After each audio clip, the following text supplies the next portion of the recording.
I'm good. Hey everybody, let me show you a common problem that's happening, I think more and more with these iPhones, where they go like, just basically they go black, they don't turn on, no image, or sometimes even the image is on but you get no touch. Basically like the phone is frozen. It could be frozen black, no screen, or it could be frozen with a screen. So it's a simple fix.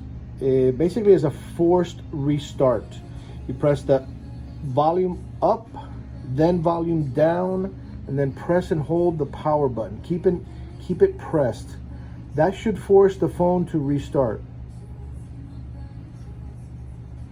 You might have to hold it for a while, but eventually it will restart.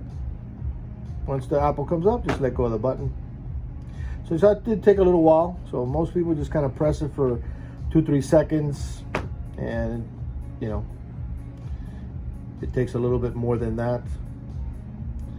So if you got a frozen iPhone, for whether the screen is frozen or the screen is black, remember, it's volume up, volume down, press, hold, power button until you see the Apple logo. That's how you fix a frozen iPhone.